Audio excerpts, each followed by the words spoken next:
Hello, and welcome to Relaxing Facts. I'm Chad K., your real human host and not AI. And today, I will be talking about the famous American writer Mark Twain. Each week, I share interesting stories and little-known facts on a variety of topics, accompanied by gentle, soothing music. My goal is to help you find a sense of calm during your busy day. Feel free to settle into a cozy spot and let yourself be carried away by these relaxing facts. Mark Twain once said that the secret of getting ahead is getting started, which is fitting for a man whose life was defined by restlessness, curiosity, and a refusal to stay in one place for long. Born Samuel Langhorne Clemens in 1835, Mark Twain would grow up to become one of America's most influential writers, humorists, and social critics. Mark Twain was born in the small town of Florida in the state of Missouri, but he grew up in nearby Hannibal, a river town on the Mississippi River. That river would become one of the central symbols of his life and writing. Hannibal was a rough-and-tumble place, full of superstition, storytelling, and sharp social divisions. Twain witnessed slavery firsthand there, experiences that later shaped his views on race, morality, and freedom. As a boy, he was fascinated by adventure and bored by formal schooling. He preferred roaming the riverbanks, listening to talks in taverns, and soaking up the rhythms of everyday speech. When Twain was just 11, his father died, forcing him to leave school and find work. He became a printer's apprentice, setting type for newspapers and learning the power of the written word. This early exposure to journalism taught him how to write clearly, quickly, and for ordinary readers, a skill that would define his style for the rest of his life. In his teens, he traveled widely, working as a printer in cities like St. Louis, New York, and Philadelphia, gaining a broader view of American life beyond his hometown. Mark Twain's life changed dramatically when he returned to the Mississippi River and trained as a steamboat pilot. At the time, this was a prestigious and dangerous profession, requiring deep knowledge of the river's shifting channels, hidden snags, and unpredictable currents. Twain loved the work and later described it as the happiest time of his life. The pen name Mark Twain comes from river terminology, meaning 2 fathoms deep, which is a safe depth for boats. The river taught him observation, discipline, and respect for nature's power, lessons that echo throughout his writing.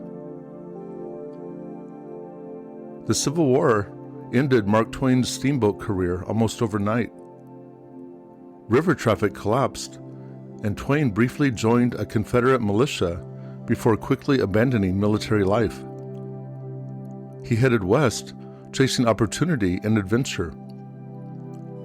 In Nevada and California, he tried mining, failed spectacularly, and turned again to journalism. It was during this period that he first gained national attention with a humorous short story called The Celebrated Jumping Frog of Calaveras County.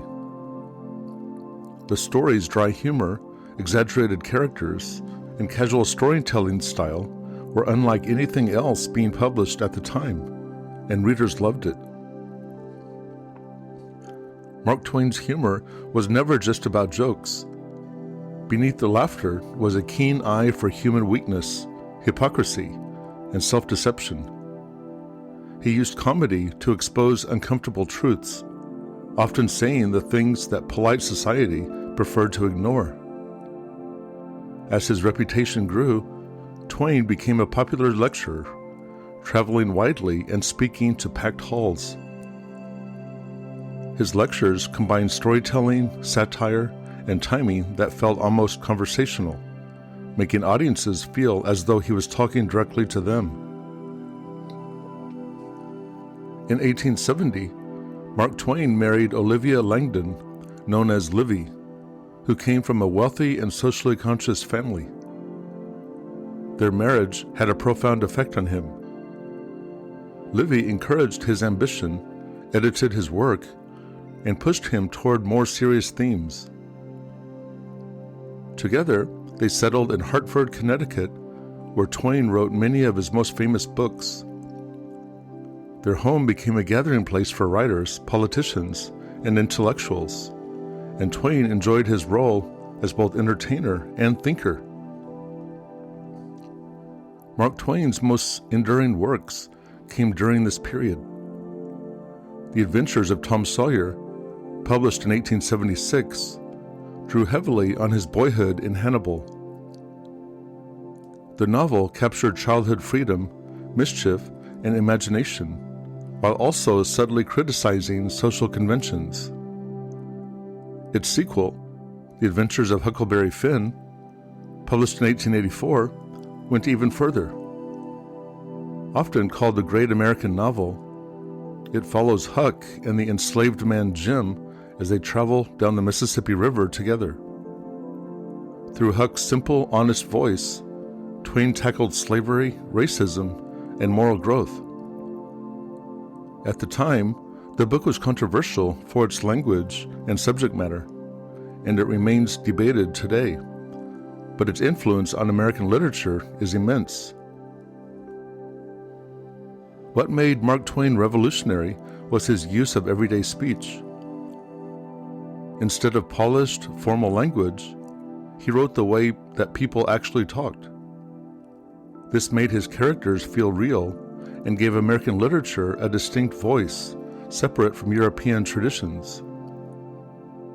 Ernest Hemingway famously said that all modern American literature comes from Huckleberry Finn. Twain showed that American stories, told in American voices, were worthy of serious attention. Despite his success, Mark Twain's life was marked by financial trouble. He made a series of disastrous investments, including a failed typesetting machine that drained his fortune. Rather than declaring bankruptcy and walking away, Twain chose to repay every dollar he owed. He embarked on an exhausting world lecture tour, speaking across Europe, Australia, and beyond. These travels renewed his global fame, but took a heavy toll on his health. Tragedy also shaped Mark Twain's later years. He and Livy had 4 children, but only one survived into old age. The deaths of his children and his wife deeply affected him, darkening his worldview.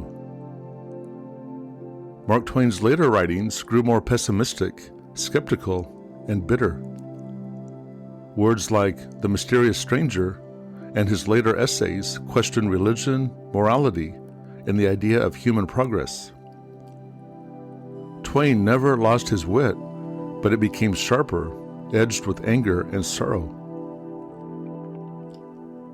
As he aged, Twain became a national icon. With his white suit, wild hair, and sharp tongue, he was instantly recognizable. People saw him as the voice of American common sense, someone unafraid to criticize politicians, organized religion, imperialism, and social injustice.